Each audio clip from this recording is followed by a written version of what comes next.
Hi guys, welcome to Lalit world travel. और मैं हूं अभी आगरा में। अभी मैं एक सीरीज़ शूट कर रहा हूं जो कि मुग़ल एम्पायर के बारे में है। मुग़ल एम्पायर जो भी मुग़ल मोनूमेंट्स हैं आगरा में, मुग़ल एम्पायर से रिलेटेड वो पूरी सीरीज़ शूट कर रहा हूं, जिसमें कि आज मैं विज़िट कर रहा हूं ताजमहल को। ताजमहल एक हिस्टोरिकल प्लेस है जो कि आगरा में स्थित है, और ताजमहल को विज़िट करने आया हूँ। तो गाइस, अगर आप मुग़ल एम्परर से related, Mughal history, Mughal dynasty से रिलेटेड मोनूमेंट्स को विज़िट करना चाहते हैं, मोनूमेंट्स के वीडियोस को देखना चाहते हैं, मुग़ल एम्पायर के बारे में जानना चाहते हैं, तो इस सीरीज़ में आप बने रहें और देखते रहें ललित वर्ल्ड ट्रैवल को। तो अभी मैं हूँ ताजमहल के परिसर में एंटर कर चुका हूँ, और ये है ताजमहल का एंट्री गेट। टिकट निकाल लिया है। बच्चों को 14 ईयर्स तक कोई टिकट नहीं लगता है, और एडल्ट का टिकट है 16 रुपीज़, जो कि आपको ताजमहल अंदर, और अगर आपको अंदर विज़िट करना है तो उसका टिकट है 250 रुपये। तो गाइस, टिकट निकाल लिया है, तो अभी अंदर चलते हैं और दिखाते हैं आपको ताजमहल।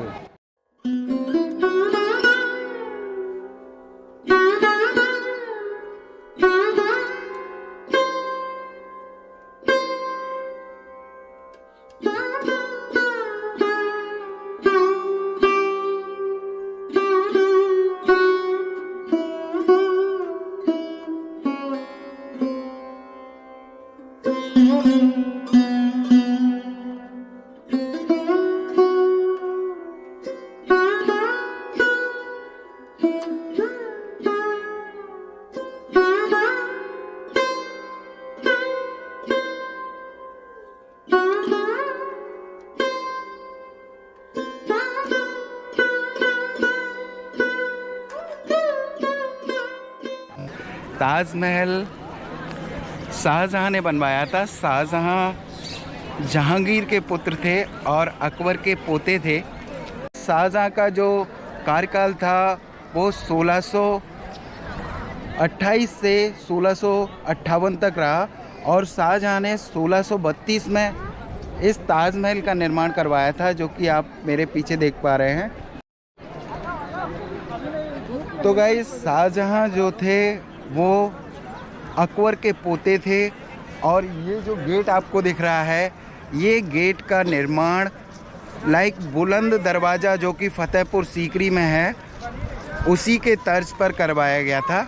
और ये जो मीनार आपको गेट दिख रहा है आगे से और पीछे से, ज़्यादातर जितने भी मुग़ल एम्पायर के टॉम बने हुए हैं, मुग़ल एम्पायर के जितने भी टॉम्स हैं, जिसमें कि आपका हुमायूं टॉम हुआ और अकबर टॉम हुआ, उसके बाद ताजमहल हुआ, तो ये सारे मकबरे हैं जो कि रॉयल फैमिलीज़ के लिए बनाए गए थे उनकी डेथ के बाद।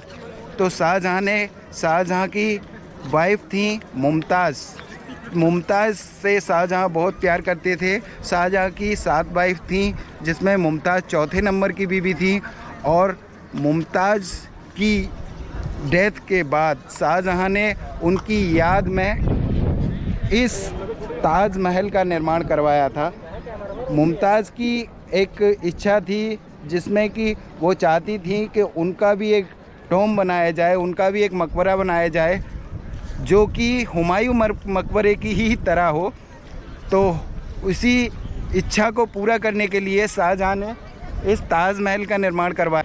अभी हम बढ़ रहे हैं ताजमहल की तरफ, और ये है ताजमहल का नज़ारा इंफ्रास्ट्रक्चर का। चारों तरफ आप ये बीच में जो वाटर फाउंटेन्स देख पा रहे हैं, इस तरह के वाटर फाउंटेन ही पूरा ये गार्डन बना हुआ है। बीच में एक चबूतरा है।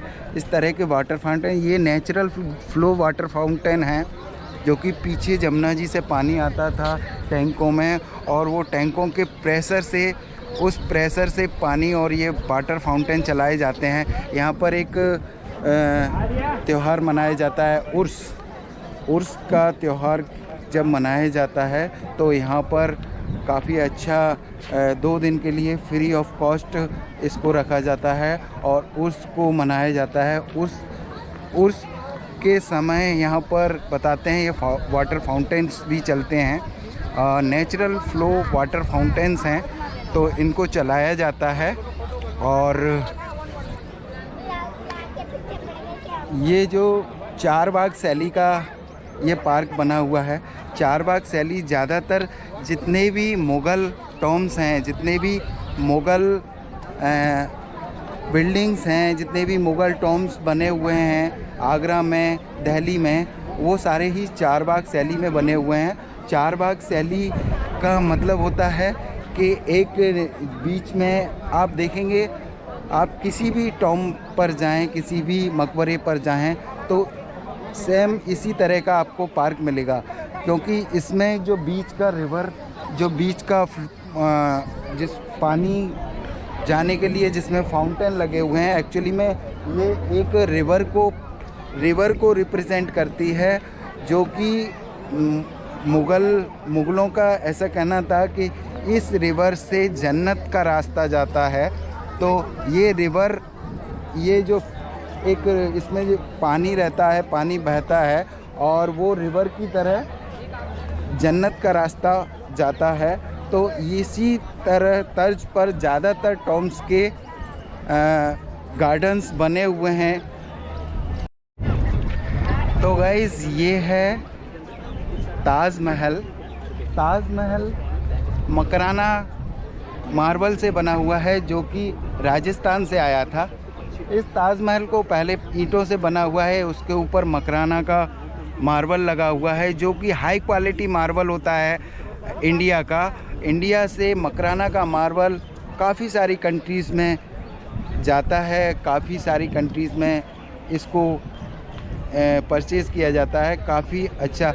एक्चुअली में जब शाहजहाँ इसको बनवा रहे थे तो एक ट्विस्ट आया था कि शाहजहाँ मुमताज़ की डेथ के बाद, उस समय शाहजहाँ की एज काफ़ी हो चुकी थी और उन्होंने इसको बनवाना चालू किया, तो इसकी जो लागत है, इसमें इतना पैसा लग रहा था कि खजाना खाली होता जा रहा था। और उस समय उनके बेटे थे औरंगज़ेब प्रथम।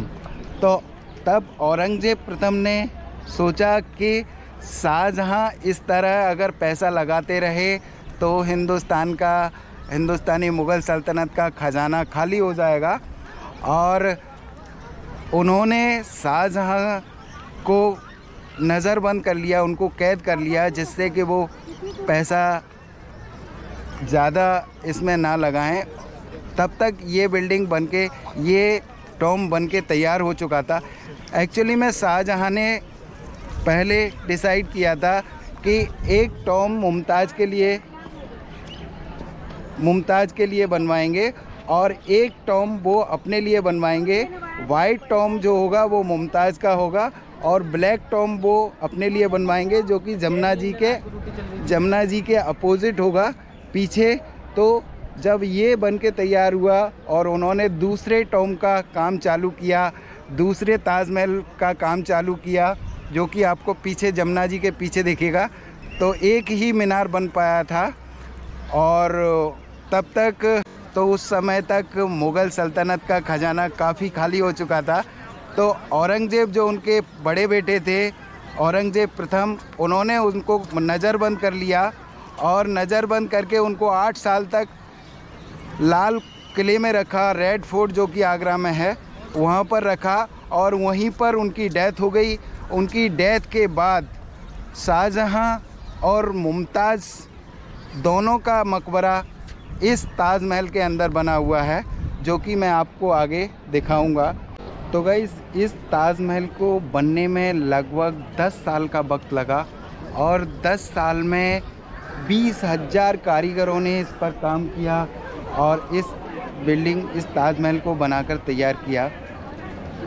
इस बिल्डिंग को बनाने में ऐसा बताया जाता है कि जो कि जिन लोग कारीगरों ने इस बिल्डिंग को बनाने में अपना योगदान दिया, यहाँ पर काम किया, इस बिल्डिंग को तराशा, तो बाद में जब ये बिल्डिंग बनकर तैयार हो गई तो शाहजहाँ ने उन कारीगरों के हाथ कटवा दिए थे, ऐसा बताया जाता है। और ये बिल्डिंग 1634 में बनकर तैयार हुई। तो गाइस, ये जो ताजमहल का पूरा परिसर है, जो पूरा एरिया है, ये 17 एकड़ 42 एकड़ में फैला हुआ है। 17 हेक्टेयर में बना हुआ पूरा एरिया है। तो गाइस, इस बिल्डिंग का जो वर्तमान वैल्यू जो निकाली गई थी वो 52.8 बिलियन डॉलर्स 2015 में इसका आकलन हुआ था। वो 52.8 मिलियन डॉलर्स यूएस डॉलर्स में इसकी अनुमानित लागत को आंका गया था। तो गाइस, ताजमहल को 1984 में विश्व धरोहर यूनेस्को वर्ल्ड हेरिटेज साइट में के रूप में रजिस्टर्ड किया गया और ताजमहल 2007 में वर्ल्ड हेरिटेज साइट्स जो भी 7 वंडर्स हैं उसमें फर्स्ट नंबर पर था और इसको फर्स्ट प्राइज़ मिला हुआ था। वर्ल्ड हेरिटेज साइट्स में 7 वंडर्स में ये फर्स्ट नंबर पर था 2007 में। तो चलिए आपको अंदर है ताजमहल का मूल इंफ्रास्ट्रक्चर।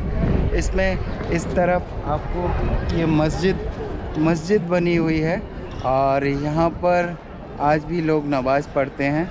और यहीं पर काफ़ी सारी वज़ू खाना है, यहाँ पर वज़ू हाउस है। यहाँ पर पहले फ्लावर फाउंटेन्स लगे हुए थे, तो पानी यहाँ पर अभी भी पानी भरा हुआ है, आप देख पा रहे होंगे। ये जो पानी भरा हुआ है, यहाँ पर लोग वज़ू करते हैं और उसके बाद ये मस्जिद में नमाज अदा करते हैं। आज भी लोग यहाँ पर रहते हैं नमाजी। तो ये है नीचे का फ्लोर। अभी ऊपर चलेंगे, ऊपर से भी दिखाएंगे आपको। इसके पीछे ही आपको जमुना जी का किनारा दिखेगा। जमुना जी का किनारा दिखाने ले जा रहा हूँ आपको। पीछे ही जमुना जी बह रही हैं और काफ़ी सुंदर नज़ारा रहता है। आज धूप बहुत ज़्यादा है, मई के महीने में काफ़ी तेज़ धूप हो रही है आज, तो इसलिए मुझे हेड लगाना पड़ रहा है क्योंकि धूप में देख पाना पॉसिबल नहीं है। मकराना का मार्बल वाइट मार्बल है, तो वाइट मार्बल को नंगी आँखों से धूप में देखना बहुत ही प्रॉब्लम क्रिएट करता है और जब धूप रिफ्लेक्ट करती है तो कॉर्निया को प्रॉब्लम हो सकती है। इसलिए आप जब भी गर्मियों में विज़िट करें तो शूज़ पहन कर आएँ और गॉगल्स का यूज़ अवश्य करें। गॉगल्स से धूप थोड़ा बच जाती है और हो सके तो हेड भी लगाएं, हेड से आपका सर भी बचा रहेगा। तो अभी हम आ चुके हैं ताजमहल के बैक साइड और ये है जमुना जी का किनारा। आप देख पा रहे हैं जमुना जी किनारे से बह रही हैं और आप उधर जो आपको दिखाई दे रहा है वो है रेड फोर्ट। वहाँ से शाहजहाँ रेड फोर्ट से बैठकर झरोके से इस ताजमहल को निहारा करते थे। जब औरंगज़ेब ने शाहजहाँ को कैद कर लिया था, कहा था कि ताजमहल पत्ते पर पड़ी एक ओस की बूंद की तरह मुझे यहाँ से दिखाई देता है। तो इन रेड फोर्ट से जो नज़ारा दिखता है वो आपने रेड फोर्ट वाले ब्लॉग में मैंने दिखाया है आपको, तो आप उसमें देख सकते हैं। रेड फोर्ट से काफ़ी प्यारा नज़ारा दिखता है। ये है ताजमहल की बैक साइड, यहाँ पर आप देख पा रहे हैं।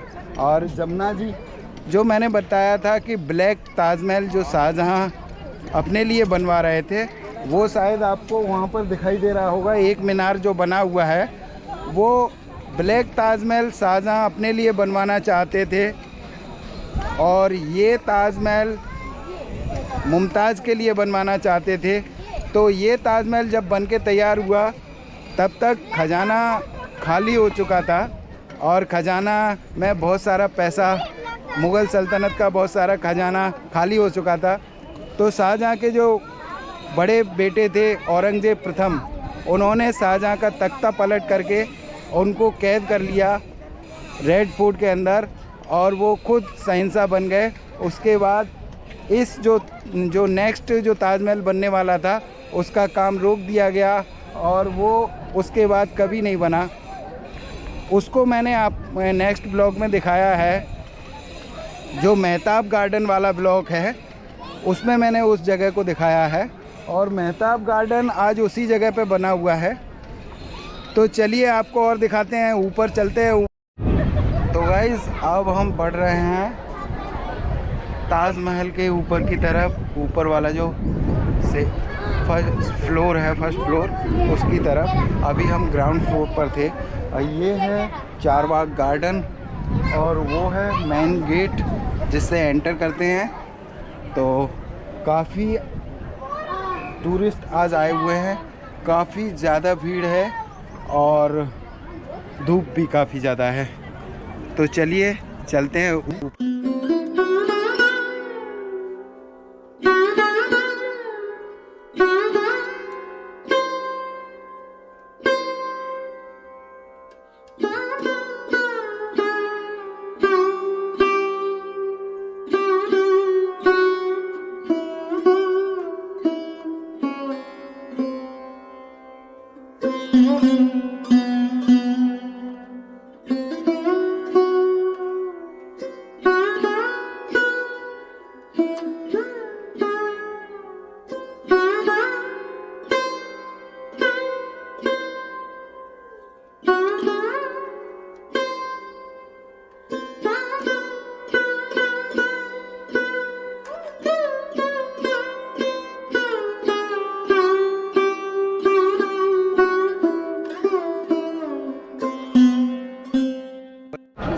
तो गाइज़ अभी अब हम आ चुके हैं फर्स्ट फ्लोर पर और ये है जो मूल बिल्डिंग है, ये है ताजमहल, मूल ताजमहल जिसको बोलते हैं। Totally white granite Makrana marble का बना हुआ है। इसकी चारों तरफ आप ये उर्दू में जो लिखा हुआ देख रहे हैं, ये आयतें लिखी हुई हैं जो कि इस्लाम में इस्लामिक आयतें इसके चारों तरफ लिखी हुई हैं। इसी तरह की आयतें आपको बुलंद दरवाजे पर भी देखने को मिलेंगी, हुमायूं के मकबरे पर भी देखने को मिलेंगी और जितने भी टॉम हैं, जितने भी मकबरे हैं जो मुग़ल सल्तनत के मकबरे हैं, उनमें आपको सारी ही जगह ये आयतें आपको देखने को मिलेंगी। काफ़ी सुंदर नज़ारा है। ये था ताजमहल। क्योंकि अंदर फ़ोटोग्राफ़ी वीडियोग्राफ़ी अलाउड नहीं है, जो उनकी कब्र बनी हुई हैं, उनकी रेप्लिका ऊपर जो बनी हुई है उसके दर्शन अभी वहीं तक लोगों को जाने दिया जाता है। जो उनकी मूल कब्रें हैं वो नीचे बनी हुई हैं शाहजहाँ और मुमताज़ की, वहाँ पर अभी अलाउ नहीं किया जाता है। उर्स का जो दिन रहता है उस दिन वहाँ पर अलाउ किया जाता है, वहाँ पर लोग जाते हैं और शाहजहाँ और मुमताज़ की कब्रों को विज़िट करते हैं। तो ये है ताजमहल का नज़ारा। आप मेरे पीछे देख पा रहे हैं, इधर जमुना जी बह रही हैं और उधर आपको रेड फोर्ट दिखाई दे रहा है। काफ़ी धूप हो रही है, हवा भी चल रही है। तो ये है नज़ारा। गाइस एक चीज़ और मैं आपको बताना चाहूँगा, आप ये जो मेरे पीछे मीनार देख पा रहे हैं, इस तरह की 4 मीनारें बनी हुई हैं। ये मीनारें, इसको इस तरह से डिज़ाइन किया गया है कि ये मीनारें एक बाहर की तरफ झुकी हुई हैं। आपको ऐसा लगेगा कि ये सीधी हैं, मगर इनको इस तरीके से डिज़ाइन किया गया है कि ये मीनारें कभी कोई भूकंप या इस तरीके की कोई आपदा आती है तो ये मीनारें, जो इसका मूल स्ट्रक्चर है, मूल जो ताजमहल का ढांचा है, उस पर ना गिरें। ये बाहर की तरफ ऐसे झुकी हुई हैं सारी मीनारें। तो चलिए आपको चलते हैं। इस तरफ भी सेम गेट है, इस तरफ भी एक दरवाज़ा मस्जिद की तरह सेम बनाया गया है रेप्लिका उसी तरह, और इधर भी अच्छा नज़ारा है। तो चलिए, अब धूप काफ़ी हो रही है, बाहर चलते हैं और आपसे मिलते हैं नेक्स्ट ब्लॉग में, जो कि होने वाला है फतेहपुर सीकरी, जिसमें कि बुलंद दरवाज़ा और फतेहपुर सीकरी फोर्ट दिखाएंगे। फतेहपुर सीकरी जहाँ पर सलीम का उदय हुआ था, और वहाँ पर चलेंगे। गाइस, ये था ताजमहल, और ताजमहल को पूरी तरह घुमाया मैंने और आपको दिखाया। गाइस, इसी सीरीज़ में अब नेक्स्ट ब्लॉग होने वाला है, वो है बुलंद दरवाज़ा, फतेहपुर सीकरी और फतेहपुर सीकरी का फोर्ट, जहाँ पर सलीम का उदय हुआ। तो गाइस, अगर आपको ये वीडियो पसंद आया हो तो इसे लाइक करें, शेयर करें एंड सब्सक्राइब करना ना भूलें ललित वर्ल्ड ट्रैवल चैनल को। थैंक यू, धन्यवाद, बाय बाय। मिलते हैं नेक्स्ट ब्लॉग में। नेक्स्ट